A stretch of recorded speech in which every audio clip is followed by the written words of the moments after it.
Àrà ọ̀tọ̀. Kúròyìn àsìkò tó kún kẹ́kẹ́. Ohùn ará ìlú dídí àlọ́yé ó kọ́ lálá. Akidibo 88.7 FM.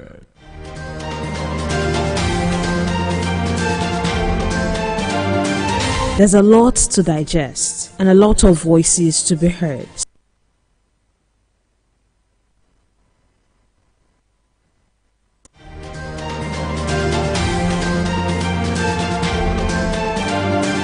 There's a lot to digest and a lot of voices to be heard. Stick to the frequency that amplifies these voices, stories and reports that make the difference. This is Akidibo News, 88.7 FM, the people's voice.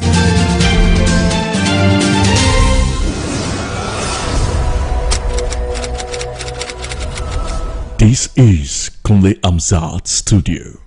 Akidibo 88.7 FM. Welcome to News Around the World.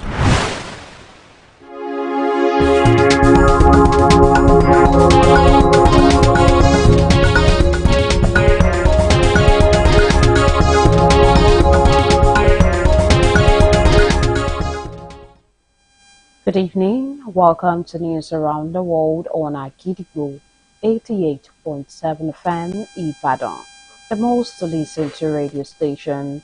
I am Wuraola Yusiff. The headlines: Federal government to distribute starter packs to 18,510 beneficiaries. Oyo government unveils a new cultural anthem to preserve Yoruba heritage. Burnham admits Labour won't fix small votes by 2029. Trump reveals a risky secret change to flight plan. Super Falcons tackle Guyana in World Cup second opportunity window. And now the details. The federal government has commenced the distribution of starter packs to 18,510 Nigerians trained under the first batch of the Renewed Hope Vocational and Skills Training Program, an initiative of the National Social Investment Program Agency aimed at equipping beneficiaries with the tools needed to start businesses and become self-reliant. The beneficiaries are drawn from the 36 states of the Federation and the Federal Capital Territory underwent 2 weeks of intensive vocational training at more than 330 accredited centers across the country. Speaking at the closing ceremony of the program in Abuja today, the National Program Manager, NPAR, Dr. Insaka Kokon, said the federal government had deployed GPS technology and a dedicated monitoring system to track beneficiaries and ensure that the starter packs were properly utilized. The National Program Manager, NPAR, Dr. Insaka Kokon, also noted that the agency had created a portal through which beneficiaries were enrolled and their locations monitored, adding that a call center had also been established to provide support and address challenges encountered by participants. The Senate's Public Accounts Committee has given 4 oil companies 48 hours to appear before it and respond to queries contained in the 2021, 2022, and 2023 audit reports of the Nigeria Extractive Industries Transparency Initiative. The committee, chaired by Senator Ibrahim Hassan Dankwambo, issued the ultimatum after expressing concern over the company's repeated failure to honor its invitations, warning that the affected companies could face the full weight of the National Assembly's legislative powers if they fail to appear within the stipulated period. The issue came to a head after Deputy Majority Leader of the Nigerian Senate, Senator Abdul Nengi, called for sanctions against the companies, describing a letter from one of the companies to the committee as disturbing and provocative, where it had reportedly told the committee that it was accountable to the Nigerian Upstream Petroleum Regulatory Commission, NUPRC, rather than the Senate panel. Senator Nengi, however, maintained that the National Assembly had the constitutional authority to summon individuals, companies, and government agencies to provide explanations on matters under investigation. Marriage is often described as a lifelong union built on love, trust, commitment, and mutual understanding. For generations, it has remained one of the strongest pillars of family life and societal stability. Last week on The Big Story, we examined why more couples today are choosing separation or divorce, even though many people still value lifelong commitment.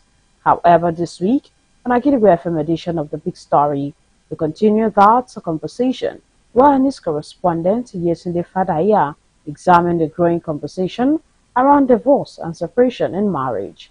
Here is the report. Last week on The Big Story, we examined why more couples today are choosing separation or divorce, even though many people still value lifelong commitment. That report sparked important conversations among legal practitioners, counselors, and members of the public. The focus was on how to promote stronger family values, encourage better communication, and make counseling more accessible to help build healthier marriages. This week, we continue that conversation. We will be looking at practical ways to sustain a healthy marriage as shared by different experts. From marriage counselors to therapists and community leaders, they offer insights on communication, trust, financial planning, and conflict resolutions that couples can apply in everyday life. In the same vein, a dispute resolution arbitrator, Mrs. Boluwaji Awawu Modupeola, explained that failure to fulfill promises made before marriage has destroyed lots of homes. First is how they married each other from the start. They would have promised each other. It could be husband promise, you will do this and do that. But after they start living together, it will be fulfilled. Alaja Rahuv, a marriage therapist, highlighted some causes such as lack of belief and trust towards each other, false promises and deceit from the husband before marriage takes place. Lack of contentment, social pressure, as well as comparing their marriage with other people's marriage. Common pause too can cause it, as it eventually leads to conflict. Lack of childbearing, so many things can cause divorce and separation. Lack of communication, infidelity also continues to play a significant role in many failed marriages. The discovery of unfaithfulness often destroys trust, making reconciliation difficult for some couples. In addition, domestic violence and emotional abuse have led many spouses to leave relationships in order to protect their safety and well-being. That's the big story for today. Yetunde Fadaya, Agidigbo FM News.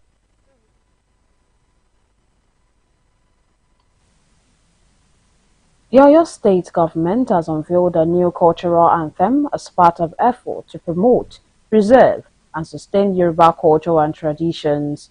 The Commissioner for Culture and Tourism, Dr. Wasiwola Tumboson, disclosed this at the third symposium organized to commemorate the World's Shango Festival and Drew Ladipo Memorial Symposium at the Cultural Center, Ibadan.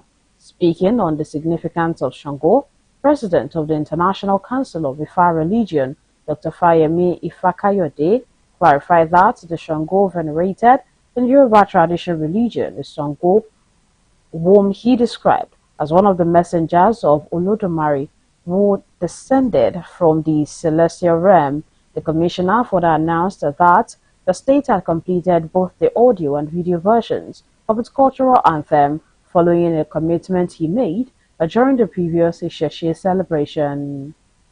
Now it is time to link up with our United Kingdom studio for the foreign news. News from Kulemza Studio at Gidigbo FM, United Kingdom. I am Olushola Damilola. UK Prime Minister Andy Boham has announced that Labour Party cannot commit to ending the small boat crisis by the next general election. Mr. Boham, who spoke for the first time since becoming Prime Minister, claimed it would be wrong to say Channel crossing will end by 2029. He, however, insisted Labour remain focused on tackling the issue and still intends to eradicate the problem.